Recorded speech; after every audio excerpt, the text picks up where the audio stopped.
What's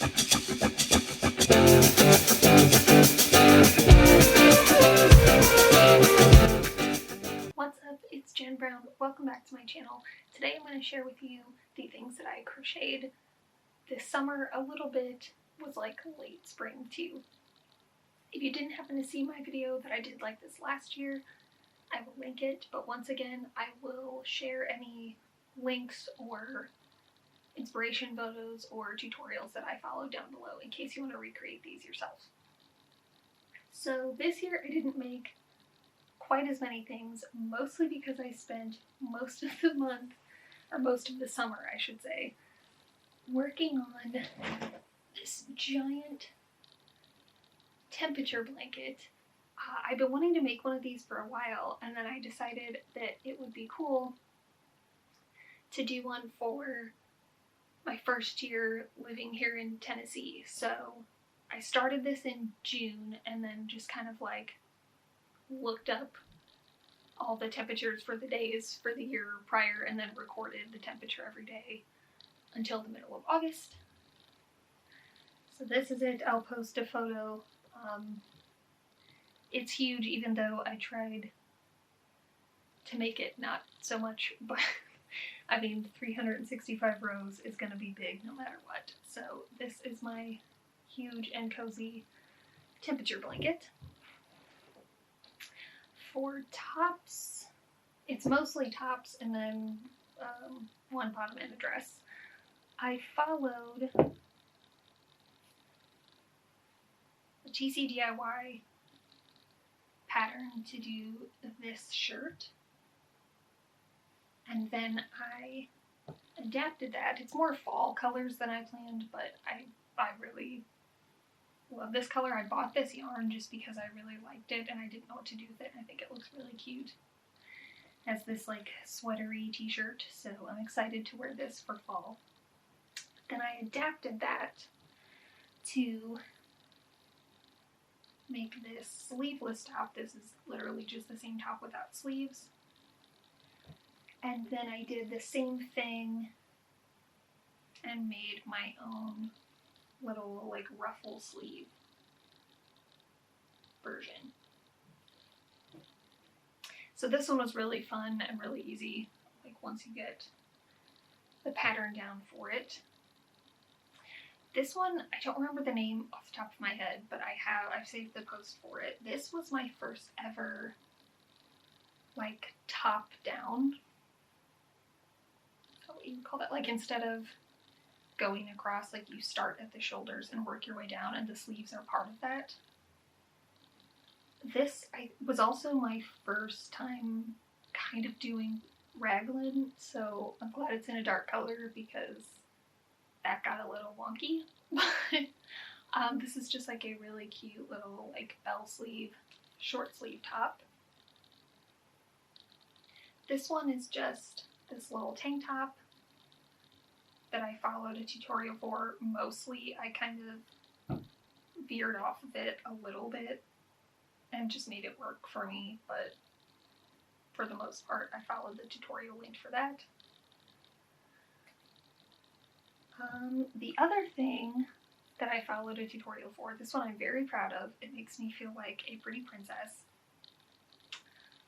I found a pattern for this floral square design and I almost gave up like I think on the third try I finally got it. If you've seen any of my crochet content before, I always talk about how I have to do like video tutorials or visual ones because like written patterns are just really hard for me to understand for some reason.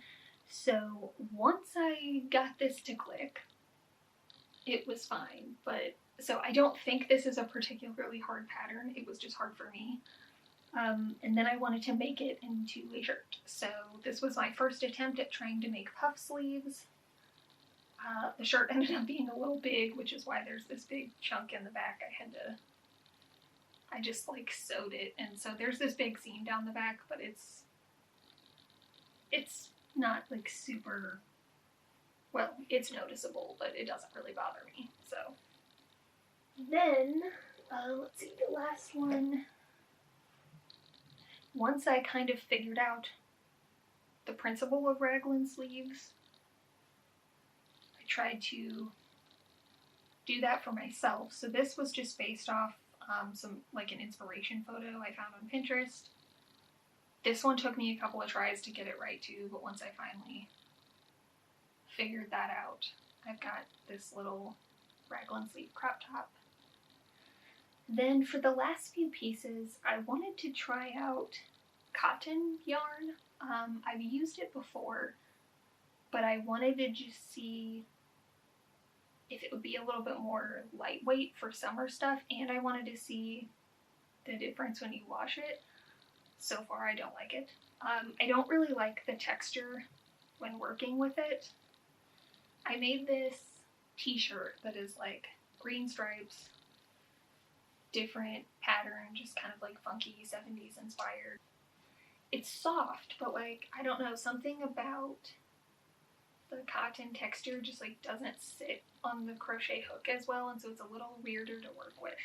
But I do like how this one turned out. These little shorts though that I made, I've talked about these before. I think this was an AC Crochets tutorial where I learned how to make shorts. I wanted to make these out of cotton to see what the deal was. This drawstring I basically don't use because that just like didn't really work as well for the waistband this time. But I put these through the wash, and anytime I wash crochet stuff, I do cold. Sometimes I put it in a bag, sometimes I don't. I did not with these. And don't put it in the dryer, I line dry it. And these shed, like there were little turquoise colored tufts of lint all over everything. And so that was a giant pain to get off of some of it. But I do think these turned out really cute. Then the last thing is this dress. I've been obsessed with this like blush pink color that is like almost skin color, and I paired it with this nude color that basically is my skin tone. And I wanted to do another dress that was more lightweight. It also has this asymmetric hem just for something a little bit interesting. And then I made this little belt that goes with it just to kind of cinch it in at the waist a little bit more. It still is quite heavy, but not nearly so much as the one from the last video. But it's just this like pretty little summery dress in this like color blocking. So those were all the projects that I crocheted this summer. I've already got a lineup for, I guess I'm doing this in seasons now. But I've got a lineup for some sweaters I want to try out. My next thing is I want to try using, this is like a sport weight yarn, so even though it's still acrylic, it's much thinner than just like a standard acrylic yarn, and so I want to try making some like lightweight sweaters for fall that aren't going to be this like giant chunky thing.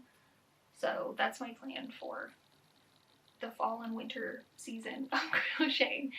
If you are interested in seeing tutorials for any of this, or if you have any questions about more of it, let me know in the comments. If you like this video and you want to see more from me, feel free to subscribe. I post videos 2 to 3 times a month. Thanks so much for watching this one, and I'll see you next time.